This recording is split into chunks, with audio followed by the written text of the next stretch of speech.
నమస్కారం. భారత వ్యోమగామి శుభాంశు శుక్ల అంతరిక్ష యాత్రపై ప్రత్యేక చర్చా కార్యక్రమానికి స్వాగతం.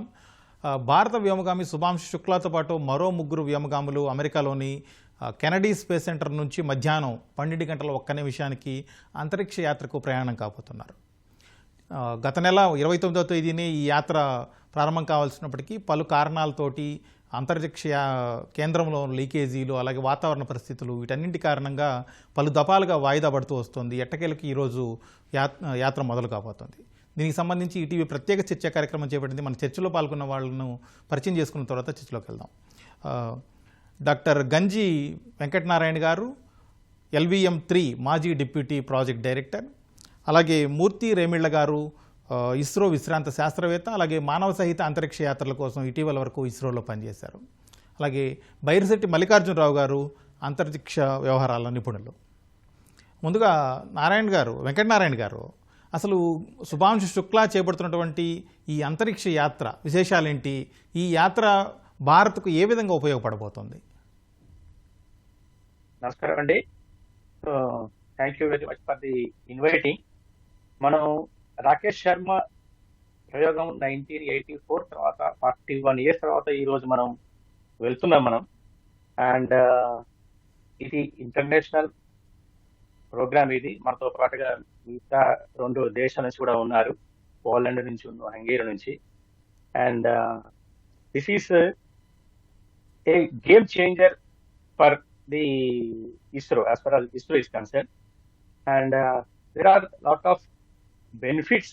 As far as the benefits are concerned, we are going to gain from we are before going to the Gaganyaan of our ISRO project or Indian project, so we have a red hand experience with the systems and other systems, other countries systems, and how if any lacunas are there in our Gaganyaan program, so that will also be useful to update or improve our sir Venkatanarayana గారు, sir కొంచెం తెలుగులో చెప్పండి వీలైతే. Okay. So ఇప్పుడు ఈ future లో వచ్చే మనకి ఈ గగనయాన్ ప్రాజెక్ట్ సంబంధించి మనం ఎవాల్వ్ అవుతున్నాం, మనం తయారవుతున్నాం, సిద్ధం అవుతున్నాము. సో దానికి బోలెడు న్యూ సిస్టమ్స్ ఉన్నాయి. పర్టికులర్ గా ఎస్కేప్ సిస్టమ్ కానీ, దాని తర్వాత మన ఎన్విరాన్మెంట్ కంట్రోల్ సిస్టమ్ కానీ, స్పేస్ సూట్ కానీ, అండ్ మ్యాన్ రేటింగ్ కానీ, హ్యూమన్ రేటింగ్ కానీ. సో వీటన్నిటికీ ఆల్రెడీ ప్రాసెస్ స్టార్ట్ అయింది. బోలెడ్ టెస్ట్లు 7,000+ ఎక్స్క్లూసివ్ గా మన హ్యూమన్ గగన్యాన్ ప్రాజెక్ట్ కోసం 7,000+ new test verifications were done, and another 2,000-3,000 testing ఉన్నాయి. సో ఇవి చేస్తున్నటువంటి మన పద్ధతి కూడా మన సేమ్ లైన్ లో పోతున్నామా, ఇంకేమైనా వాళ్ళని, ఇప్పుడు నాసా వాళ్ళని కానీ, ఇప్పుడు ఈసా వాళ్ళని కానీ, రష్యా వాళ్ళని కానీ చూసి మనం ఏమి ఇంకా మనం ఇంప్రూవ్ చేయగలం ఫర్దర్ అనే దాని మీద కూడా మనకి ఇది చాలా బెనిఫిట్ అవుతుంది.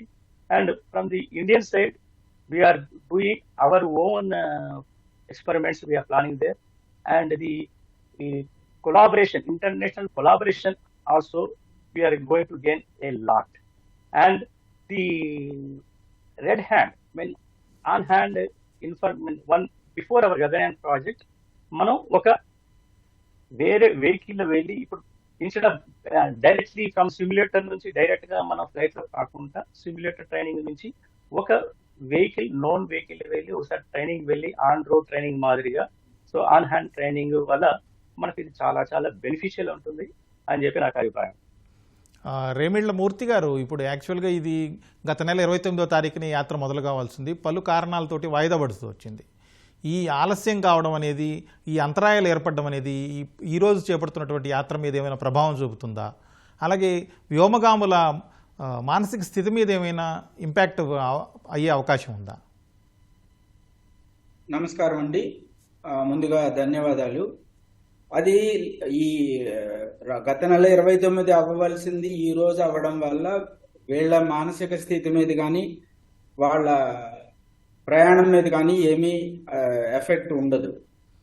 ఎందు గురించి అంటే వాళ్ళు ఇప్పుడు చిన్న చిన్న ప్రాబ్లమ్స్ నుంచి వీళ్ళు అన్ని డిటెక్ట్ చేశారు, దాన్ని సాల్వ్ చేసిన తర్వాత అంతా ఓకే అన్నాక అందరూ ఓకే అన్నాక పంపిస్తున్నారు అన్నంత మరొక పెరిగినటువంటి కాన్ఫిడెన్స్ తోటి వాళ్ళు వెళ్ళగలరు.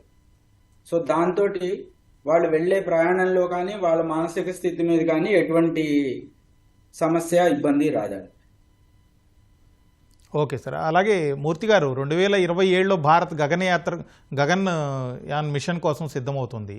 ఈ పరిస్థితుల్లో దానికంటే ముందు సన్నాహకంగా ఈ శుభాంశు శుక్లాను అంతరిక్ష యాత్రకు పంపడం ద్వారా భారత్ ఏ అంశాలు సాధించబోతుంది, ఏ అంశాల మీద అధ్యయనం చేయబోతుంది, దీని ద్వారా ఎలాంటి ఫలితాలు సాధించే అవకాశం ఉందంటారు?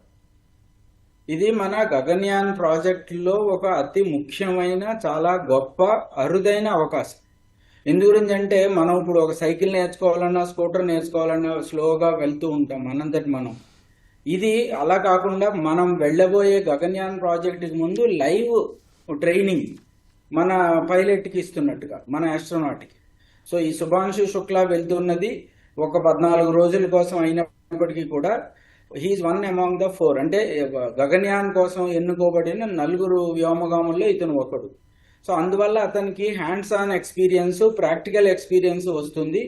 ఇది మన గగన్యాన్ ప్రాజెక్ట్కి ఇంకా బాగా ప్లాన్ చేసుకోవడానికి, ఇందులో ఏమైనా ఇబ్బందులు ఉన్నాయా, ఎటు విధంగా ఆ ఇబ్బందుల్ని ఎలా తొలగించుకోవాలి, అతని మానసిక స్థితి మీద కానీ ఆరోగ్యం మీద కానీ ఏమైనా తేడా ఉందా, ఉంటే వాటికి మనం ఎలాంటి చర్యలు ప్రతిచర్యలు తీసుకోవాలి, ఇవన్నీ ప్లాన్ చేసుకుని కౌంటర్ మెజర్స్ తీసుకోవడానికి చాలా ముఖ్యంగా ఉపయోగపడుతుంది. ఇది చాలా అరుదుగా లభించే అవకాశం. ఇందు గురించి అంటే ఏ దేశం వాళ్ళైనా ఎవరైనా వాళ్ళ ప్రయోగం చేసినప్పుడు వాళ్ళే మొదటి నుంచి ఒకదాని తర్వాత ఒకటి చేసుకోవాలి. ఇది కూడా మనకి మొదట్లో గగన్యాన్ ప్రారంభం చేసినప్పుడు ఉన్న అవకాశం కాదు. గగన్యాన్ ప్రారంభం చేసినప్పుడు టెస్ట్ వెహికల్ 1, 2, 3, తర్వాత G1 అని, G2 అని, తర్వాత మ్యాన్డ్ మిషన్ అని అనుకున్నాం. ఇది మధ్యలో గత సంవత్సరంన్నర క్రితం ఇస్రో నాసా మధ్య జరిగిన ఒక కొత్త ఒప్పందం ద్వారా ఈ ఏర్పాటు జరిగింది. సో ఇది మనకి చాలా అంది వచ్చిన అవకాశం. దీనివల్ల అందులో చేయబోయే ఎక్స్పెరిమెంట్స్లో, ప్రయోగాల్లో మన శుభాంశు శుక్లా కూడా ప్రత్యక్షంగా పాల్గొనడమే కాకుండా అక్కడ వాతావరణం ఎలా ఉంది, అక్కడ ఎలా ఉండాలి, ఎలా ఉండొచ్చు, డూస్ అండ్ డోంట్స్, ఏం చేయాలి ఏం చేయకూడదు, ఇవన్నీ తెలుసుకుని వచ్చి మిగిలిన వ్యోమగాములకి కూడా అతను మళ్ళీ ట్రైనింగ్ ఇచ్చి అందరూ మరింత ధైర్యంతో పైకి వెళ్ళడానికి ఉపయోగపడుతుంది. మల్లికార్జునరావు గారు, ఇప్పుడు 41 ఏళ్ల క్రితం రాకేష్ శర్మని భారత్ అంతరిక్షంలోకి పంపింది. 41 ఏళ్ల తర్వాత ఇప్పుడు శుభాంశు శుక్లా వెళ్ళబోతున్నారు. 2 యాత్రల మధ్య ఇంత భారీ వ్యత్యాసం, ఇన్ని సంవత్సరాల గ్యాప్ ఉండడానికి కారణం ఏంటంటారు? అంటే అప్పుడు రాకేష్ శర్మ గారు వెళ్ళే సమయం నాటికి 1984 నాటికి మన ఇస్రో ఇంత బలంగా లేదు, మన స్పేస్ టెక్నాలజీ ఇంత బలంగా లేదండి. అప్పటికి మన ఎస్ఎల్వి ప్రయోగాలు పూర్తయి ఉన్నాయి. మరోవైపున ఆర్యభట, అదేవిధంగా భాస్కర, ఇటువంటి ప్రయోగాల మధ్య జరుగుతున్నాయి. అంటే ప్రాక్టికల్గా మనకి ఎంటర్ కాలేదు. అంటే మనకి పిఎస్ఎల్వీలు, తర్వాత జిఎస్ఎల్వీలు ఇవి రాలేదు. అదేవిధంగా ప్రయోగపూర్వకమైనటువంటి శాటిలైట్స్ కూడా ఇంకా అక్కడికి రాలేదు. కాబట్టి అప్పుడు జరిగినటువంటి అంశం ఒక 41 ఏళ్ల క్రితము రష్యా నుంచి మనం రాకేష్ శర్మ గారు, ఆయన అప్పుడు వింగ్ కమాండర్గా ఉన్నారు, వారు కూడా మన యొక్క ఎయిర్ ఫ్లైట్లోనే యుద్ధ విమానాలకు సంబంధించిన దాంట్లోనే ఉండేవారు. ఆయన వారిని చూజ్ చేసుకోవడం జరిగింది. ఇక్కడ నేను ఒక విషయాన్ని చెప్పే ప్రయత్నం చేస్తానండి. రవీంద్ర మల్హోత్రా గారు, ఎందుకంటే 1984లో వీళ్ళు వెళ్తున్నప్పుడు నేను ఎంఎస్సీ చేస్తున్నాను, ఇది ఫాలో అయ్యేవాడిని. రాకేష్ శర్మ గారు, రవీంద్ర మల్హోత్రా గారు. రవీంద్ర మల్హోత్రా గారు ఏమో స్క్వాడ్రన్ లీడరు. వీళ్ళిద్దరూ కూడా ఫైనల్కి వచ్చారు. ఫైనల్కి వచ్చి చివరి అవకాశం రాకేష్ శర్మ గారికి లభించింది. అప్పుడు నేను చాలా బాధపడ్డాం కాదు అనుకున్నాను, అయ్యో ఈ రవీంద్ర మల్హోత్రా గారి పేరు ఇక కనుమరుగైపోతుంది, ఇక ఎప్పుడు వినవేమో అని. అందువల్ల ఒకసారి వారు గుర్తు చేయడం కోసం మాత్రమే ఆ మాట చెప్తున్నాను. రకరకాల టెస్టులు చేసి ప్రయోగపూర్వకంగా రాకేష్ శర్మ గారి పైకి వెళ్ళడం జరిగింది. 41 ఏళ్ల కాలం ఎందుకు పట్టింది అని అంటే, మన భారతదేశానికి చెందినటువంటి భారత సంతతి వెళ్ళారు తప్పితే భారత పౌరుడు అంటూ వెళ్ళలేదు. ఈ 41 ఏళ్లలో మనము చాలా బలమైనటువంటి స్థితికి ఎదిగాం. మనం ఇవాళ మనము స్పేస్ టెక్నాలజీ తీసుకుంటే ఒక డెవలప్డ్ కంట్రీ మంది. ఈ డెవలప్డ్ కంట్రీని ఈ స్థాయిలో మనము రేపు గగనయాన్ చేయబోతున్నాం, చంద్రయాన్ కూడా మానవ సహిత చంద్రయాన్ చేయబోతున్నాం. ఈ పరిస్థితుల్లో తిరిగి మళ్ళీ మనకి మన వ్యోమగాములు కావాల్సి ఉంటుంది. మన వ్యోమగాముల్ని మనం ఆల్రెడీ నిర్ణయం తీసుకున్నాం, ఒక 4గురిని, అందులోనే సుభాష్ శుక్లా గారు ఒకరు. కాబట్టి ఇప్పుడు వీరు ఈ వెళ్ళడం అనేటువంటిది మనకి చాలా రకాలుగా ప్రయోజనకారిగా ఉంటుంది. అందువల్ల ఈ 41 ఏళ్ల కాలంలో జరిగినటువంటి చరిత్ర మొత్తాన్ని మనం గమనించే పని అయితే ఆనాటి పరిస్థితులు వేరు, ఈనాటి పరిస్థితులు వేరు. అప్పుడు టెక్నాలజీ వేరు, ఇప్పుడు టెక్నాలజీ వేరు. మనం ఇవాళ హైలీ డెవలప్డ్ టెక్నాలజీలో ఉన్నాం. మన ప్రయోగాలన్నీ కూడా చాలా పిన్ పాయింట్గా సక్సెస్ అవుతున్నాయి. ఈ సక్సెస్ అవుతున్న క్రమంలో మనకి రేపు పొద్దున గగనయానికి తీసుకున్నప్పుడు చూడండి, ఇప్పుడు దాకా శుభాంశు శుక్లా గారు కానీ మిగిలిన వ్యోమగాములు ఎవరైతే భారతదేశం నుంచి మనం చూజ్ చేసుకొని ప్రయోగాలు చేస్తున్నారో వాళ్ళందరూ కూడా ఒక మైక్రోగ్రావిటీ సిచ్యువేషన్ని భారత భూభాగం మీద ఏర్పాటు చేసి, ఇక్కడ భూమి మీద ఏర్పాటు చేసి అక్కడ మాత్రమే ఇప్పుడు దాకా వాళ్ళు ట్రైన్ అప్ అవుతున్నారు. ఇది ఒక సువర్ణ అవకాశం. ఎందుకంటే ఇప్పుడు రియల్ మైక్రోగ్రావిటీలోకి శుభాంశు శుక్లా గారు వెళ్ళి ప్రయోగాలు చేయబోతున్నారు. కాబట్టి ఇది చాలా ఒక జంప్ అవుతుంది మనకి. అంటే ఒక ఎక్స్పీరియన్స్ అనేది రాకేష్ శర్మ గారికి ఇప్పుడు అవకాశం లేదు. అప్పుడు రాకేష్ శర్మ గారికి కాదు, ఎవరికి ఇంతవరకు అంత మంచి అవకాశం రాలేదు.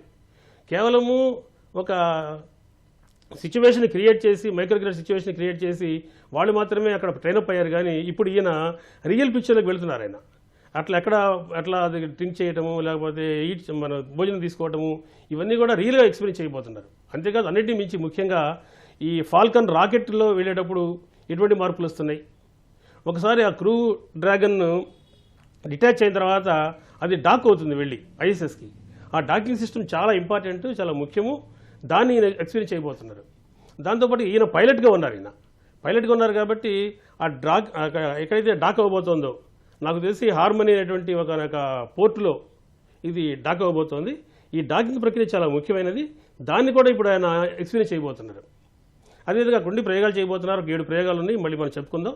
ఆ 7 ప్రయోగాల అనంతరం తిరిగి మళ్ళీ ఈ డ్రాగన్ ఈసారి భూమి మీదకి దిగుతుంది. దిగేటప్పుడు అది నీటి మీద దిగుతుంది, డైరెక్ట్గా దిగుతుంది. ఈసారి ఇలాగా ఫాల్కన్ రాకెట్ తీసినట్టుగా ఎవరు తీసుకురారు. కాబట్టి ఆ ప్రయోగం ఒక ముఖ్యమైన ప్రయోగం. ఇవన్నీ కూడా మనకి హ్యాండ్స్ ఆన్ ఎక్స్పీరియన్స్ అవుతాయి. వీరితో పాటుగా మరొక వ్యోమగామి కూడా ట్రైనప్ అయ్యారు మనకి. కాబట్టి ఇది మనకి రాబోయే ప్రయోగాలకి చాలా అద్భుతంగా పనిచేస్తుంది అనేది చెప్పదగ్గ అంశం. కాబట్టి రాకేష్ శర్మ గారి పరిస్థితులు వేరు, ఇప్పుడు పరిస్థితులు వేరండి. చాలా తేడా ఉంది. Okay sir. వెంకటనారాయణ గారు, ఇప్పుడు భారత త్వరలో చేపట్టే గగన్యాన్ మిషన్ కావచ్చు, అలాగే ప్రస్తుతం ఈరోజు శుభాంశు శుక్లా వెళుతున్న యాక్సియం 4 మిషన్, ఈ రెండింటి మధ్య కొన్ని వైరుధ్యాలు ఉన్నాయి కదా, వాటికి ఏ విధంగా శుభాంశు శుక్లా అడ్జస్ట్ అయ్యారు, ఏ విధంగా కొంచెం మార్పులు చేర్పులు చేసుకున్నారు, దాని విశేషాలు ఏంటి?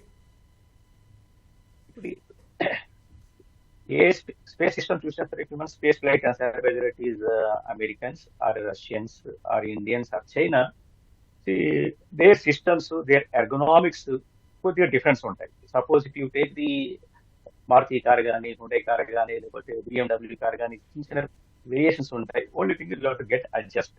బట్ ఓన్లీ థింగ్ ఈస్ ఒక్కొక్క వెహికల్ లో ఒక్కొక్క సేఫ్టీ ఫీచర్స్ కానీ, కంఫర్ట్ కానీ సో డిఫరెన్స్ ఉంటాయి. సో వాటన్నిటికీ మనం అలవాటు కావాలి.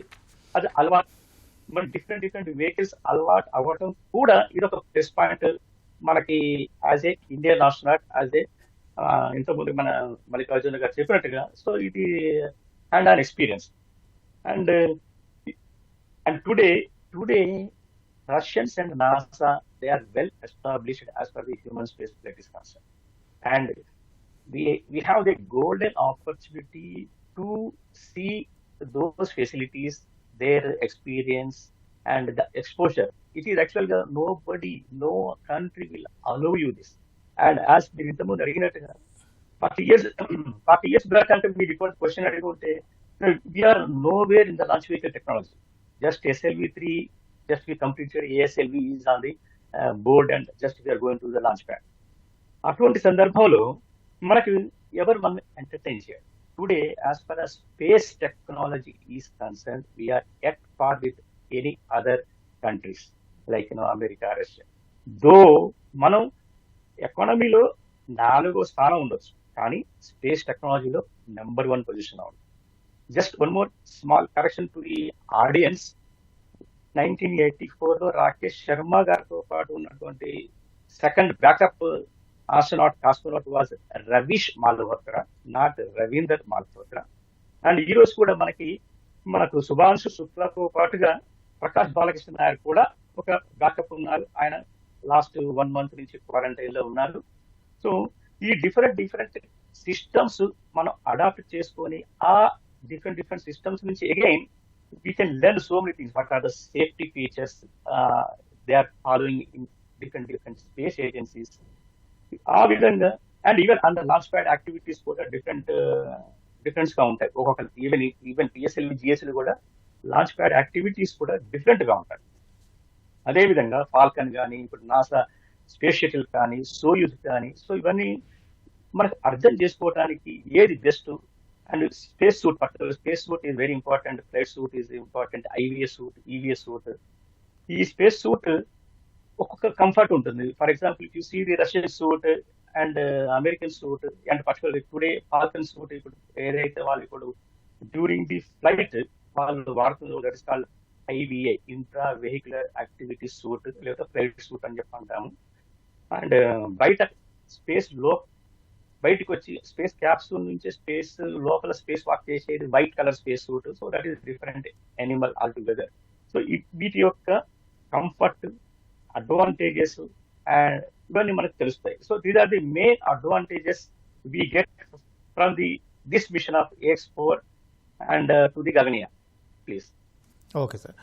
మూర్తి గారు, ఇప్పుడు మీరు మానవ సహిత యాత్రల కోసం ఇస్రోలో ఇటీవల కాలం వరకు పనిచేశారు కదా, అసలు ఈ శుభాంశు శుక్లాతో పాటు మిగిలిన వ్యోమగాముల ఎంపిక ఎలా జరిగింది? వాళ్ళు ఈ మిషన్ కోసం ఏ విధంగా సిద్ధమయ్యారు?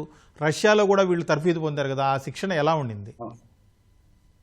మామూలుగా అంతరిక్షంలోకి వెళ్ళాలి అంటే ఎందుకు ఎయిర్ ఫోర్స్ వాళ్ళని తీసుకోవాలి అని ఫస్ట్ చాలా మంది కూడా ప్రశ్నించారు. ఎందుకంటే ఇక్కడ భూమి ఆకర్షణ శక్తి దాటి శూన్యంలోకి వెళ్ళడం, మళ్ళీ రావడం, ఆ ప్రయోగాలకి వీళ్ళైతే ఇండియన్ ఎయిర్ ఫోర్స్ వాళ్ళకి ఆల్రెడీ మంచి అనుభవం ఉంటుంది. సో మిమ్మల్ని నన్ను పంపించారనుకోండి, ఆ పైకి కిందకి మనం 4 సార్లు ఒక పెద్ద జైంట్ వీల్ ఎక్కితేనే మనకి తలపోటు వాంతులు వస్తాయి. సో ఇటువంటి ఎక్స్పెరిమెంట్స్, కాంప్లికేటెడ్ ఎక్స్పెరిమెంట్స్ చేయడానికి ఇండియన్ ఎయిర్ ఫోర్స్ వాళ్ళైతే ఆల్రెడీ వాళ్ళు అప్పటికే హాఫ్ ట్రైన్డ్, అందు గురించి వాళ్ళని తీసుకున్నారు. ఆ ట్రైనింగ్, ఆ సెలక్షన్, ఆ ప్రాసెస్ అంతా Indian institute of aerospace medicine వాళ్ళకి అప్పచెప్పడం జరిగింది. సో వాళ్ళే ఇండియన్ ఎయిర్ ఫోర్స్లో ఉన్న వింగ్ కమాండర్స్ స్థాయి వాళ్ళందరినీ తీసుకొచ్చి వాళ్ళని అప్లికేషన్ పెట్టమని, మళ్ళీ ఒక 10-15 సార్లు వడపోతలు, వాళ్ళ ఫిజికల్, మెంటల్ కండిషన్స్, మెడికల్ టెస్ట్లు అవన్నీ అయిన తర్వాత ఒక క్షుణ్ణమైన పరీక్షల తర్వాత ఒక 4 సెలెక్ట్ చేసుకున్నారు. ఆ 4 కూడా 3 వెళ్ళవచ్చు ఫైనల్ ఎక్స్పెరిమెంట్లో, ఇంకా 100% క్లారిటీ లేదు. సో వాళ్ళు సెలెక్ట్ చేసుకున్న తర్వాత ఇస్రోకి పరిచయం చేసిన తర్వాత ఇస్రో రష్యా ఒప్పందం ప్రకారం వీళ్ళని రష్యాకి పంపించడం, అక్కడ వాళ్ళకి మంచి ట్రైనింగ్ ఇవ్వడం జరిగింది. వాళ్ళు అక్కడి నుంచి ఆ ట్రైనింగ్ కంప్లీట్ చేసుకుని వచ్చారు. ఇప్పుడు ఇక్కడ ఆస్ట్రోనాటికల్ ట్రైనింగ్ సెంటర్ అని ఉంది, ఇస్రో సెంటరే ఉంది బెంగళూరులో. సో దాంట్లో కొనసాగింపుగా మిగిలిన ఎక్స్పెరిమెంట్స్, ఎక్సర్సైజెస్, డయట్ కంట్రోల్ అవి చేస్తున్నాయి. ఇప్పుడు చాలా మందికి ఉంటుంది ఆస్ట్రోనాట్గా వెళ్ళాలి, అలాగే అక్కడ పైకి వెళ్ళి hello I'm so and so from India అని చెప్పాలని ఉంటుంది. కానీ వాళ్ళకి ఎంత కండిషన్స్ ఉంటాయంటే వీళ్ళు ఇప్పుడు మొదలైన 3-4 సంవత్సరాల నుంచి మళ్ళీ ఈ ఎక్స్పెరిమెంట్ పూర్తయ్యే వరకు వాళ్ళు పూర్తిగా ఈ డాక్టర్లు చెప్పిన ప్రకారమే వాళ్ళ ఆహారం, వ్యాయామం, వ్యవహారం అంతా ఉండాలి.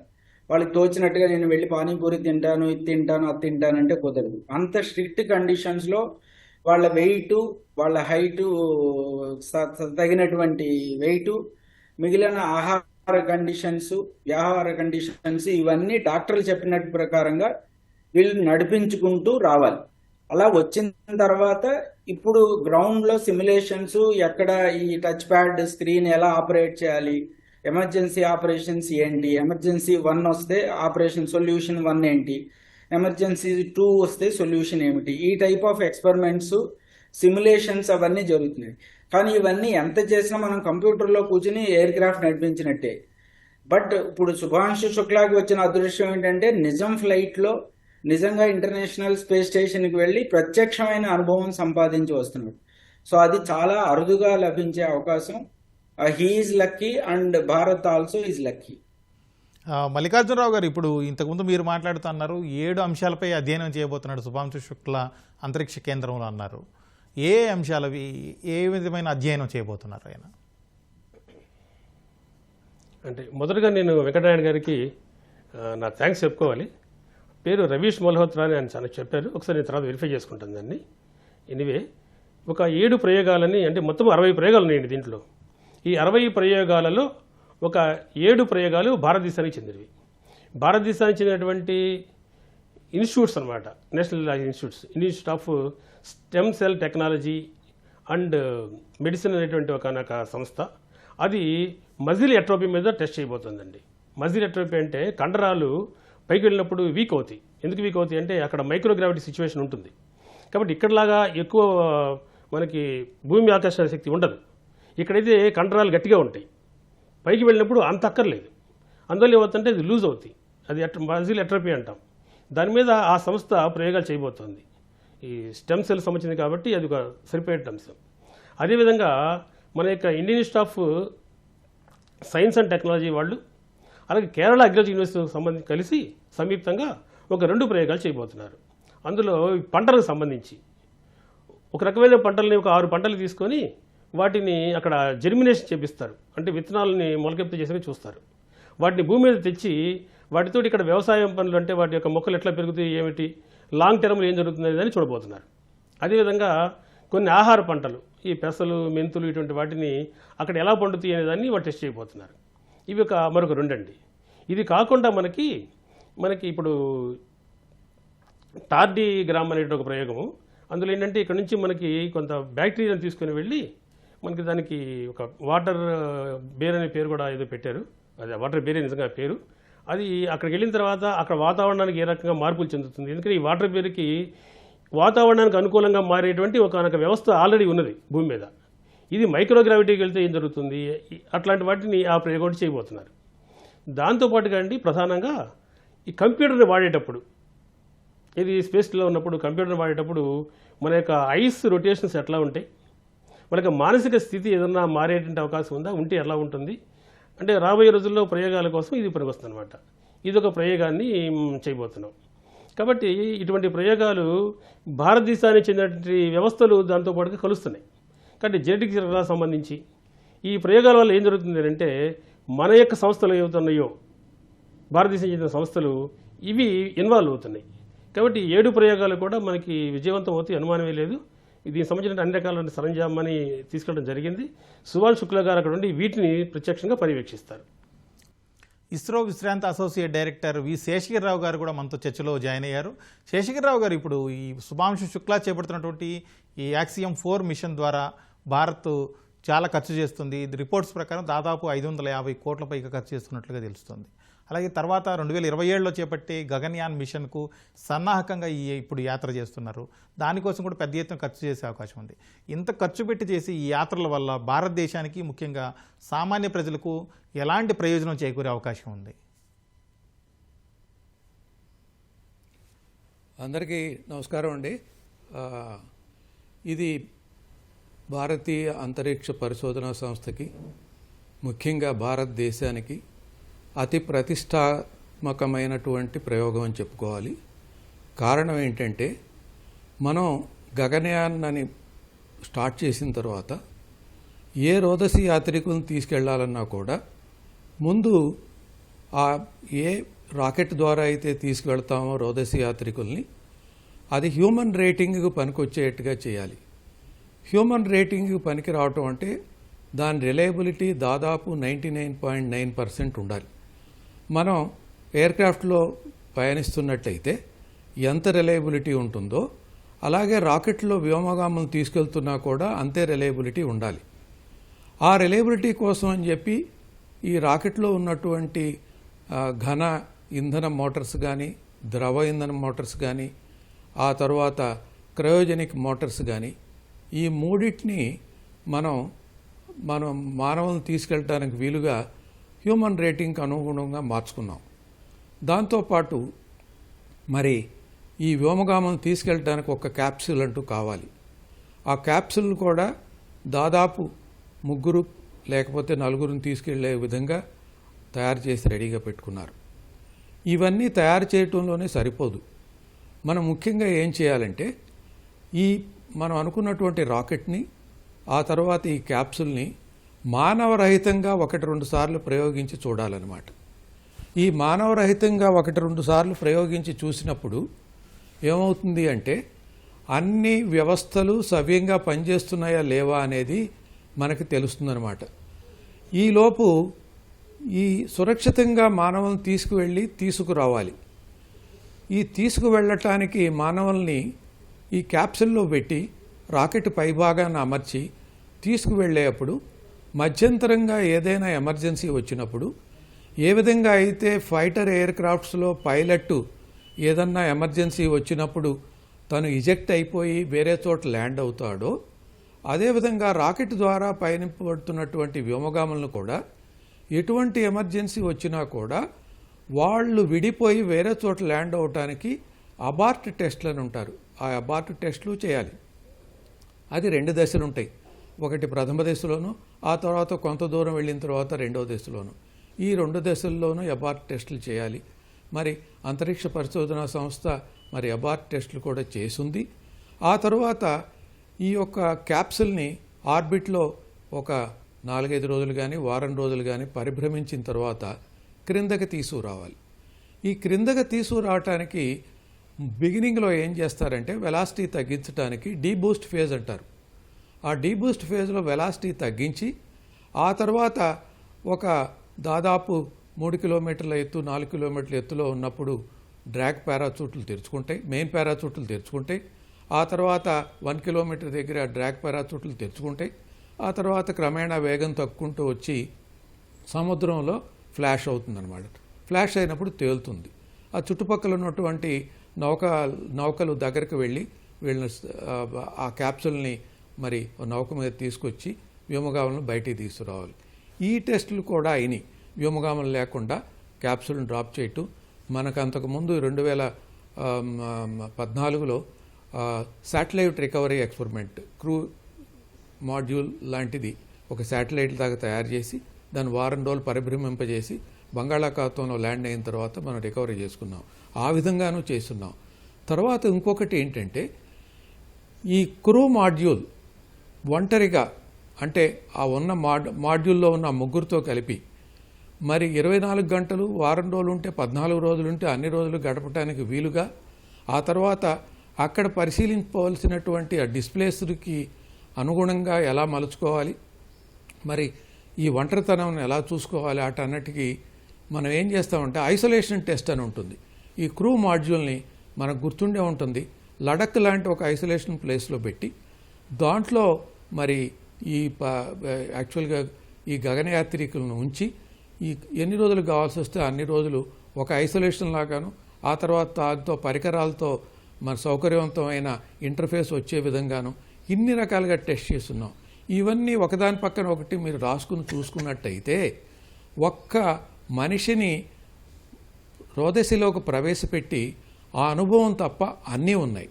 ఇప్పుడు శుభాంశు శుక్లా ద్వారా శుభ అంశం ఏంటంటే ఈ శుభాంశు శుక్లా ఈ అక్కడ ఉన్నటువంటి కమాండర్ ఉన్నారు చూసావా పెగ్గి, ఆవిడ 64 ఏళ్ల వయసు. ఆవిడికి 675 రోజులు ప్రయాణం చేసిన అనుభవం ఉంది. దాంతోపాటు 10 సార్లు స్పేస్ వాక్ చేసి 60 గంటలు స్పెండ్ చేస్తున్నారు. ఆవిడ commander.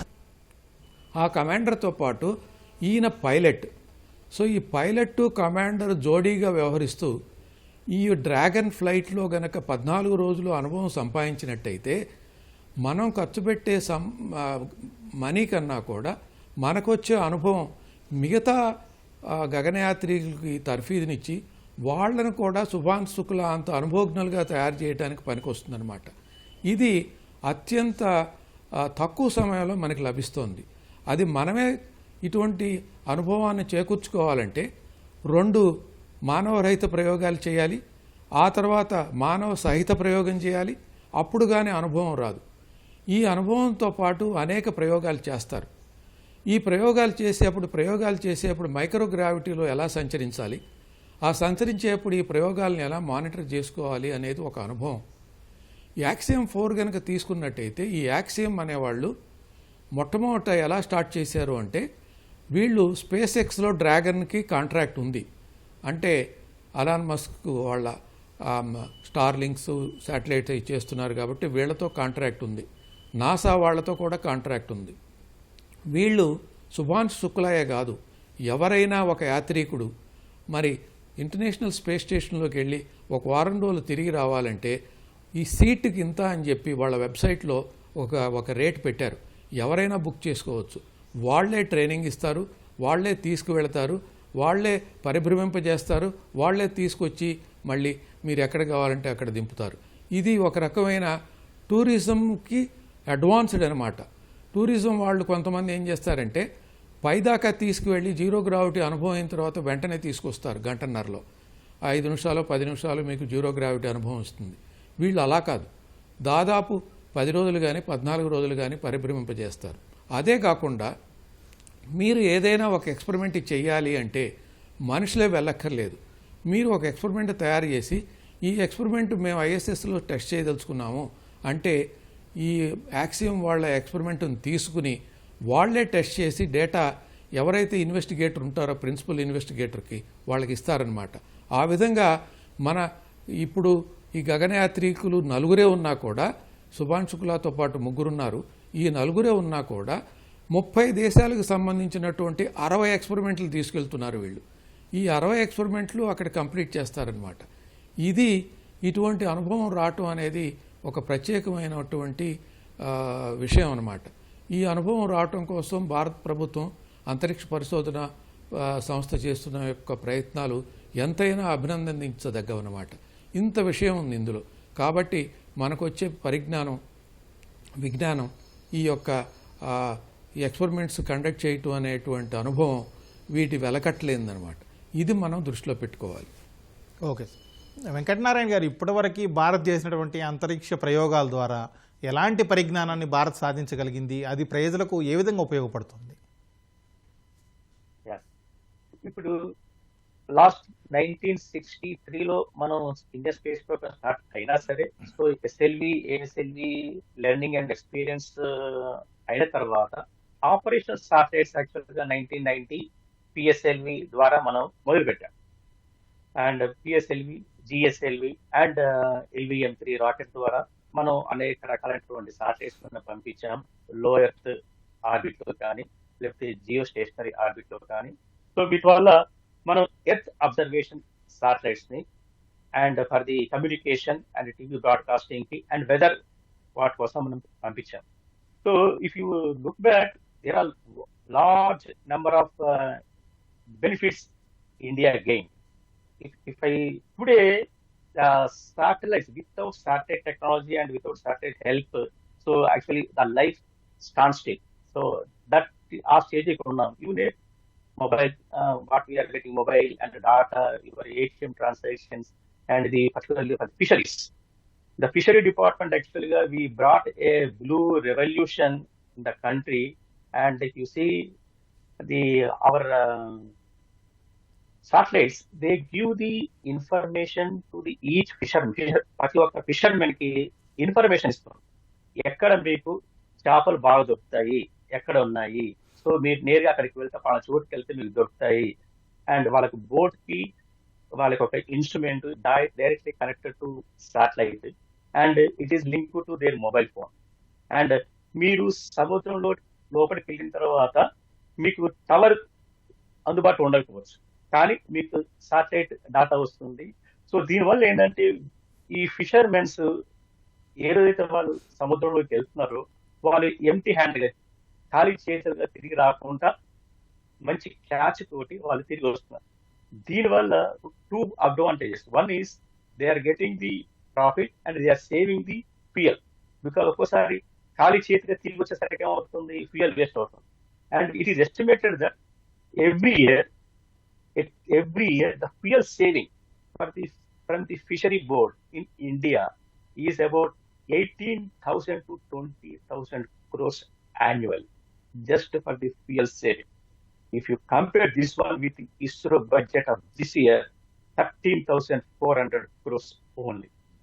And today we are getting mobile data, the cheapest in the world, and you are getting, if you everything real time train information you are getting.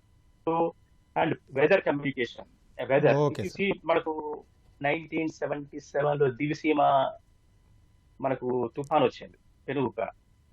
అప్పట్లో మనకు we don't have the satellites. దానివల్ల ఏంటంటే దాని యొక్క మనం monitor చేయటం కానీ, track చేయటం కానీ, ప్రిడిక్ట్ చేయటం కానీ, ఎక్కడ వస్తుంది ఏమి మనం చెప్పలేకపోయాం. సో దానివల్ల ఏమైంది, మనకి బోలెడు ఆస్తి నష్టంతో ప్రాణ నష్టం జరిగింది వేల లక్షలలో. ఇఫ్ యు సీ ఇప్పుడు తుఫాన్ హుద్ తుఫాన్ కానీ విశాఖపట్నంలో, దాని తర్వాత వచ్చినటువంటి రీసెంట్ అన్ని ఏంటంటే మనం ముందుగానే మనం మానిటర్ చేసి, ట్రాక్ చేసి, ప్రిడిక్ట్ చేసి, దాని యొక్క రూట్ ఏంటి ముందుగానే మనం ఎవాక్యుయేషన్ చేసి, సో ఎంతో మంది లైఫ్ మనం సేవ్ చేస్తాం. సో ఇట్ ఈస్ మీరు ఈ లైఫ్ అనేది మీరు వెలకట్టలేనటువంటి. Okay sir. సో ఇప్పుడు అదే విధంగా ఇప్పుడు today now you see the one more step is coming up in the war scenario the surgical strikes అప్పుడు కానీ, ఇప్పుడు రష్యా యుక్రెయిన్ కానీ, మొన్న రీసెంట్ గా ఇప్పుడు సింధూర్ కానీ, వీళ్ళని ఈ ప్రిసిషన్ తోటి and the Navik satellites very important. The Navik satellites, so it is giving the navigation data, that is the position, time and your direction with a accuracy of nanoseconds accuracy and with 1 foot of resolution. సరే sir. Okay Narayana Rao గారు. Please. Okay sir. Murthy గారు, అలాగే ఇప్పుడు అంతర్జాతీయ అంతరిక్ష కేంద్రంలో ఏర్పడినటువంటి కొన్ని అనివార్య కారణాలు, అక్కడ ఉన్నటువంటి లీకేజ్లు, వీటన్నింటి కారణంగా యాత్ర వాయిదా పడుతూ వస్తుంది యాక్సియం 4. అయితే ఈ రోజుటికి అది సెట్ అయింది. అక్కడ అదంతా కంట్రోల్ చేయడానికి, లీకేజ్ని కంట్రోల్ చేయడానికి ఏమేం చేశారు, ఎలాంటి చర్యలు తీసుకున్నారు, ఎలా కంట్రోల్ చేయగలిగారు అది? అందులో మనకి లాంచ్ వెహికల్ రిలేటెడ్ కనుక మనకు ఫుల్ డీటెయిల్స్ తెలియవు. మనం అక్కడ వాళ్ళ దగ్గర ఒక కస్టమర్ కింద లెక్క. బట్ వార్తల్లో వచ్చిన దాని ప్రకారం లిక్విడ్ ఆక్సిజన్ లీక్ అయింది, లీకేజ్ వచ్చింది అని ఆ ప్రాబ్లం సాల్వ్ చేసామని వాళ్ళు చెప్పారు. ఎందుకంటే రాకెట్ ఇప్పుడు మనం శ్రీహరికోట నుంచి వేరే శాటిలైట్స్ అన్ని లాంచ్ చేసినప్పుడు కూడా రాకెట్లో రిలేటెడ్ రెడీనెస్, ప్రిపరేషన్స్, దాని యాక్సెప్టెన్స్ అన్ని మనమే చెక్ చేస్తాం, పిఎస్ఎల్వి కానీ జిఎస్ఎల్వి కానీ. అదే విధంగా ఇక్కడ మన పాత్ర పరిమితం. మనం ఒక ప్యాసింజర్గా, ఒక కస్టమర్గా వెళ్తున్నాం. ఆ రాకెట్ రిలేటెడ్ ప్రాబ్లమ్స్ డిటెక్ట్ చేయడం కానీ, సాల్వ్ చేయడం కానీ అవన్నీ స్పేస్ ఎక్స్ వాళ్ళు చేశారు. సో అన్నీ చేసి పూర్తి సంతృప్తికరంగా ఇవాళ పంపిస్తున్నారు కనుక చాలా ధైర్యంగా, సంతోషంగా ఉంది. మల్లికార్జునరావు గారు, ఇప్పుడు వ్యోమగాముల అంతరిక్ష కేంద్రానికి వెళ్తారు, అక్కడ ఎలాంటి ఫుడ్ తీసుకుంటారు, ఏ విధమైనటువంటి వాళ్ళ కార్యకలాపాలు ఉంటాయి, ఏం చేస్తారు అనేది ప్రజలందరికీ ఒక రకమైన ఆసక్తికరమైన అంశం. ఈ జర్నీలో కావచ్చు, అంతరిక్ష కేంద్రానికి వెళ్ళే జర్నీలో కావచ్చు, వెళ్ళిన తర్వాత అక్కడ గడిపే సమయంలో కావచ్చు, వాళ్ళు ఎలాంటి ఫుడ్ తీసుకునే అవకాశం ఉంది, ఎలాంటి డైట్ ఫాలో అవుతారు? అక్కడ మనం ఇక్కడ ఏవైతే తీసుకుంటున్నామో అదే ఆహారం తీసుకుంటారండి. కాకపోతే మనలాగా పూర్తిగా సాలిడ్ ఫామ్లో తీసుకోవడం కుదరదు. అందువల్ల అక్కడ వాళ్ళు చేసే పని ఏంటంటే అదొక జెల్ ఫామ్లో తీసుకుంటారు. కారణం ఏంటంటే అక్కడ మైక్రో గ్రావిటీ సిచ్యువేషన్ ఉంది. ఇక్కడ గ్రావిటీ సిచ్యువేషన్ వల్ల మనం నిలబడతాం భూమి మీద, మనం ఆహారం తీసుకున్నప్పుడు అది లోపలికి వెళ్ళడం తేలిక అవుతుంది. కానీ అక్కడ అది కుదరదు. కాబట్టి ఇక్కడ మనం ఏ ఆహారం తీసుకుంటున్నాం వాటినే వాళ్ళు జెల్ రూపంలో తీసుకుంటారండి. కాబట్టి ఇది ఒక ప్రధానమైన అంశం. రెండోది ఏంటంటే అక్కడ ఇక్కడలాగా మనకి నిలబడటానికి కానీ, పడుకోవడానికి కానీ, కూర్చోవడానికి కానీ, ఆ ప్రయోగాలు చేసేటప్పుడు కానీ, ఇంతకుముందు మనం ఏ ప్రయోగాలు చెప్పుకున్నామో 6-7 ప్రయోగాలు ఆ చేసేటప్పుడు వాళ్ళు ఒక రకమైనటువంటి ఒక భారరహిత స్థితిలో చేస్తారు. కనుక ఆ భారరహిత స్థితికి అనుగుణంగా వాళ్ళ ఒక కదలికలు ఉంటాయి. వాళ్ళు అక్కడ నివసించడం ఉంటుంది, కూర్చోవడం ఉంటుంది, లేదా వాళ్ళ యొక్క బెడ్ సిస్టమ్ ఉంటుంది, అలాగే వాళ్ళ టాయిలెట్ ఫెసిలిటీస్ ఉంటాయి. ఇవన్నీ కూడా అక్కడికి డెఫినెట్గా వేరే వాతావరణం ఉంటుందండి. దాన్ని సరిపోయే విధంగానే వీళ్ళు ట్రైనప్ అవుతారు. ఇంతకుముందు మనం ఈ సునీత విలియమ్స్ గారు వెళ్ళినప్పుడు కానీ, అంతకుముందు ప్రయోగాల్లో కానీ మనం చూసాం. కాబట్టి అటువంటి వాతావరణంలో వీళ్ళు ఆ ప్రయోగాలు చేయాల్సి ఉంటుంది.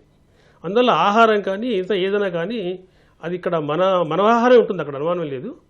కాకపోతే ఘన రూపంలో ఉండదు. ఇది ప్రధానమైన తేడా. ఆహారం వరకు చూస్తే ప్రయోగాలు కూడా అదే పరిస్థితుల్లో చేస్తాం, మనం గమనిస్తున్నాం. శేషగిరిరావు గారు, ఇప్పుడు యాక్సియం 4 ద్వారా శుభాంశు శుక్లాను ఇస్రో పంపుతుంది. అలాగే ఈ ఏడాది చివరిలో కానీ, వచ్చే సంవత్సరం ప్రారంభంలో కానీ రోబోట్ని, వ్యోమమిత్ర పేరుతో రోబోట్ని కూడా అంతరిక్షంలోకి పంపబోతుంది. తర్వాత 2027లో గగనయాన్ చేసే అవకాశం ఉంది. వీటన్నింటికి గగనయానికి సన్నాహకంగా ఇప్పుడు శుభాంశు శుక్లాను పంపడం కానీ, రోబోట్ పంపడం కానీ, ఇవన్నీ గగనయానికి ఏ విధంగా ఉపయోగపడబోతున్నాయి? ఇవన్నీ యాక్చువల్లీ గగనయానికి ప్రాజెక్టులో ఉన్నటువంటి ప్రణాళికాబద్ధంగా జరిగే వ్యవహారం. ఇది చెప్పే ముందు నేను ఒకసారి ఆ వాయిదాల గురించి మాట్లాడతాను. సార్ చెప్పండి. అంతకుముందు మూర్తి గారు చెప్పినట్టు మనకి లాక్స్ లీక్ ఉంటే కరెక్ట్ చేశారు లాంచ్ వెహికల్లో. అక్కడ కూడా ఫాల్కన్ 9లో, ఇది ఫాల్కన్ 9 బ్లాక్ 5. అంటే దానికి 9 మెర్లిన్ ఇంజిన్స్ ఉంటాయి. అది దాదాపు ఫస్ట్ స్టేజ్ 70 కిలోమీటర్ల దాకా వెళుతుంది. ఆ తర్వాత రిటర్న్ అయి వస్తుంది ఒక బార్జీ మీదకి. దీని తర్వాత వాయిదా పడింది ఐఎస్ఎస్లో లీక్స్ ఉన్నాయని. అదే మీరు అడిగారు. ఐఎస్ఎస్లో దాదాపు హ్యాబిటేట్ అంటే వ్యోమయాత్రికులు గగనయాత్రికులు ఉండటానికి 400 స్క్వేర్ మీటర్స్ వాల్యూమ్ గల స్పేస్ ఉంది అక్కడ. దాంట్లో ఈ రష్యన్స్కి ఒక ఛాంబరు, మిగతా కంట్రీస్కి ఒక ఛాంబరు, ఈసాకు ఒక ఛాంబరు అలా ఉన్నాయి. అలాగే యాక్సియం కూడా ఒక ఛాంబర్ పంపించబోతోంది 2026లో. ప్రతి ఛాంబర్కి కండిషన్ ఏంటంటే యాత్రికులు ఉండాలి అంటే బోయింగ్ 737లో పయనిస్తున్నప్పుడు మీకు ఎటువంటి సౌకర్యం ఉంటుందో లోపల, మరి అక్కడ ఉన్నటువంటి వాతావరణ పీడనం కానివ్వండి, ఆక్సిజన్ కానివ్వండి, నైట్రోజన్ కానివ్వండి, చాలా తక్కువ మోతాదులో ఉంటుంది నైట్రోజన్. ఇవన్నీ అంటే భూమి మీద ఉన్నటువంటి దాదాపు వాతావరణాన్ని మీకు టెంపరేచర్తో సహా బోయింగ్ 737లో పయనిస్తే ఎలా ఉంటుందో అలా ఉంచుతారు అక్కడ. ఈ రష్యన్ ఆల్రెడీ ఇప్పుడు 7 ఉన్నారు అక్కడ. వీళ్ళు 4 వెళ్ళేటైతే 11 మంది అవుతారు. అక్కడ ఉన్నటువంటి లీక్స్ చాలా అతి తక్కువ పరిమాణంలో ఉన్నప్పటికీ మరి 11 మంది ఉన్నప్పుడు అందరూ చూస్తుండగా కానీ లేదా ఏదన్నా లీకు దానికి సంబంధించింది అటెండ్ అవ్వాలన్నా కానీ దానికి తగ్గినటువంటి పరిమాణమైన స్పేస్ ఉండాలి. మరి ఈ 4 తీసుకువెళ్ళిన తర్వాత ఉన్న స్పేస్ తగ్గిపోతుంది. అందువలన ఏం చేశారంటే అక్కడ లీక్ అయ్యేది ఈ కృత్రిమ వాతావరణం, మనిషి జీవించడానికి ఏర్పడినటువంటి కృత్రిమ వాతావరణం లీక్ అవుతుంది. అవి చాలా మైనర్ లీక్స్. దాదాపు ఈ లీక్స్ 2 సంవత్సరాల నుంచి జరుగుతున్నాయి. మధ్యలో సంవత్సరం క్రిందటైతే కొంచెం ఎక్కువ పరిమాణంలో ఉన్నప్పుడు ఒకసారి వాయిదా కూడా జరిగింది. ఇప్పుడు కూడా వాయిదా పడింది. సో ఇవన్నీ అక్కడ సరిచేశారు. మీరు గనక ఆ వెబ్సైట్కి వెళ్ళి చూసినట్లయితే ఏ విధంగా సరిచేశారు, ఎన్ని లీక్స్ ఉన్నాయి, ఆ పరిమాణం ఎంత, ఆ పరిమాణం ఎంతో చూసినట్టయితే దాదాపు ఒక దాన్ని ఏ విధంగానూ రిపేర్ చేయకుండా వదిలేస్తే ఒక రోజున్నర వ్యవధిలో ఒక 10% తగ్గుతుంది. అంత తక్కువ అన్నమాట. కాబట్టి అంత ఎమర్జెన్సీగా ఉండేటువంటి లీక్ కాదు, కానీ కంపల్సరీగా ఆ లీకును అరెస్ట్ చేయాలి కాబట్టి వాటన్నిటినీ సరిచేశారు. ఇప్పుడు మరి వ్యోమగాములు తీసుకెళ్ళడానికి ఐఎస్ఎస్ సిద్ధంగా ఉందని చెప్పుకోవచ్చు. ఇప్పుడు 2 ముఖ్యమైనవి ఉన్నాయి. ఒకటి ఏంటంటే వ్యోమమిత్ర. వ్యోమమిత్ర అనేది మానవరహిత ప్రయోగాలు చేసేప్పుడు వ్యోమమిత్ర అనేది ఒక హ్యూమనాయిడ్ రోబాట్.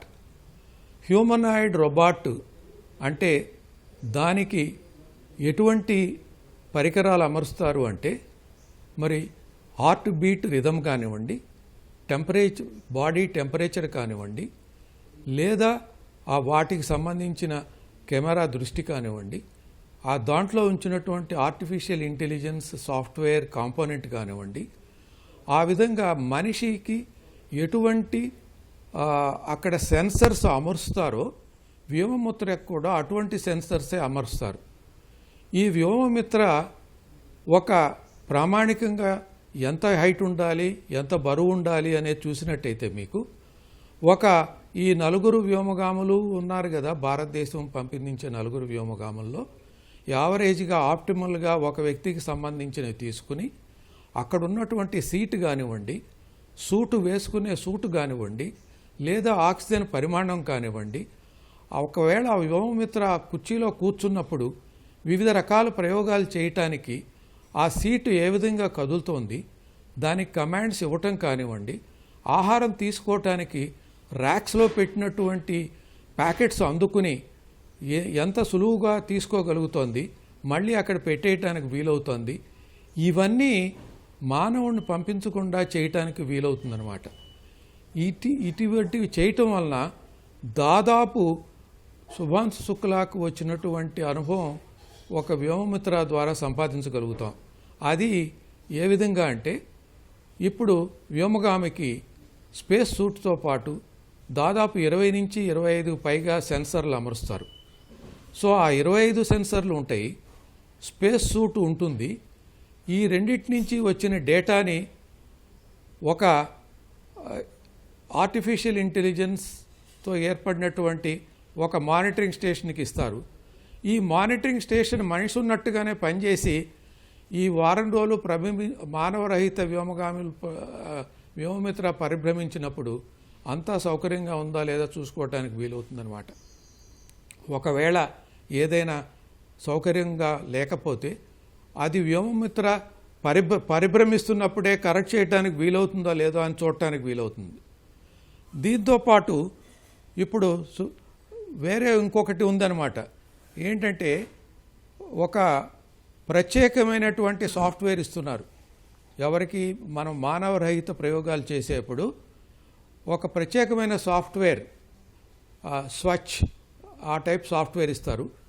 ఆ సాఫ్ట్వేర్ మిషన్ ఎక్స్పర్ట్ గాను హ్యూమన్ ఎక్స్పర్ట్ గాను రెండుగా పనిచేసి అది కూడా ఈ వారం రోజులు మానవరహిత శేషగిరిరావు గారు కంక్లూడ్ చేద్దాం సార్. ఇక అత్యంత మిషన్ స్టార్ట్ కీలకమైన కాబోతుంది. డేటాలను అందిస్తుంది.